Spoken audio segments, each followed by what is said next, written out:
Hello viewers, আসসালামু আলাইকুম। আজকে মাছগুলো দেখা দিচ্ছি মনোসেক্স তেলাপিয়া মাছ। হ্যাঁ ভিউয়ার্স, এই মাছগুলো বাজার করতে সময় লাগবে মাত্র 4 থেকে 5 মাসের ভিতরে আপনার 8টা থেকে হতে 5টা কেজি চলিতে আসতে পারে।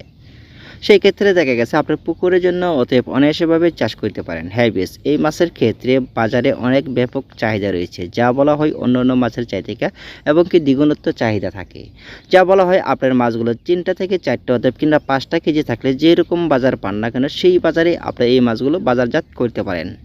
সেই ক্ষেত্রে দেখা দিচ্ছে অল্প খরচের ভিতরে আপনারা কিভাবে চাষ করলে লাভবান হবেন, এই ভিডিওটা আপনারা প্রথম থেকে এবং কি শেষ পর্যন্ত দেখে থাকুন। প্রাথমিকভাবে আপনার মাছগুলো দেখে নিতে হবে, অতএব মাছগুলো বাছাই করতে হবে। সেই ক্ষেত্রে দেখা গেছে মাছ যখন আপনার এক সাইজের ভিতরে থাকে অতএব কিংবা 19-20-এর মাধ্যমে, তাহলে অবশ্যই আপনার এই পুকুরের মাধ্যমে এবং কি মাছগুলো চাষ করতে পারেন। সেই ক্ষেত্রে দেখা গেছে আমাদের এখানে মাছগুলো রয়েছে 1 কেজিতে 2000 পিসে কেজি। হ্যাঁ বেশ, এই মাছটি আপনি 15 থেকে অতএব কিংবা 20 দিন পর আপনার নার্সিং করতে হবে। 20 দিনের মাথায় দেখতে হবে মাছের সাইজ এবং কি আগাগাছা রয়েছে কিনা। যদি আপনার মাছগুলো দেখেন অনেক ব্যবধানে আগাগাছা রয়েছে, তাহলে সেই ক্ষেত্রে দেখা গেছে আপনার বড় ধরনের মাছগুলো আলাদা করে নিয়ে নেবেন, অতএব ছোটো মাছগুলো ভালো একটা অবস্থানে নিয়ে যাবেন।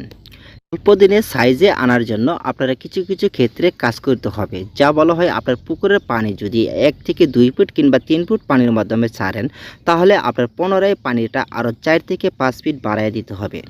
দ্বিতীয়ত কথা হলো মাছের খাদ্যর পরিমাণ এবং কি খাদ্যর পরিবেশ এবং কি বাড়ায় দিতে হবে। খাদ্যটা দিতে হবে আগে যেখানে আপনার 2 থেকে 3 কেজি দিতেন, সেই জায়গায় আপনার 4 থেকে 5 কেজি খাদ্যটা ব্যবহার করতে হবে। অল্প সময়ের জন্য ওতে মাছগুলো চাষ করার জন্য এই ভিডিওতে আপনারা দেখে থাকবেন, ওতে ভিডিওতে মাধ্যমে কমেন্টের মাধ্যমে জেনে নেবেন। হ্যাঁ বেশ, দেখতে হবে মাছের এবং কি এক ধরনের একটা সাইজে বড় আকার হয়ে থাকে, তাহলে সেই বড় আকারের সাইজের মাছটা আপনার অন্য জায়গায় দিয়ে দিতে হবে, ওতে ফালায় দিতে হবে। তার মাধ্যমে দেখা গেছে যদি বড় আকারের সাইজের মাছগুলো থাকে কিংবা ছোটো আকারে থাকে, তাহলে দেখা গেছে বড় মাছের খাদ্যর পরিমাণ বেশি খেয়ে নেবে, ওতে ছোটো মাছের খাদ্যর পরিমাণ খুবই কম খাবে। এখানে শেষ নয়, তার মাধ্যমে দেখা গেছে আপনার 15 দিন পর পর মাছের শরীরে কোনো রকম যদি রোগ জীবাণু হয়ে থাকে, তাহলে আপনার লবণ আর চুন আর পটাশটা ব্যবহার করতে হবে।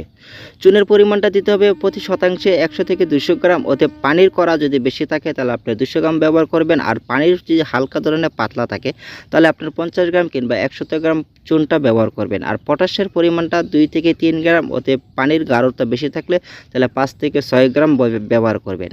ইনশাল্লাহ মাছের চাষ এবং কি সফলতা পাওয়ার জন্য এই ভিডিওতে কমেন্টের মাধ্যমে জেনে নেবেন, আপনাদেরকে সহযোগিতা কিংবা হেল্প করে থাকবো।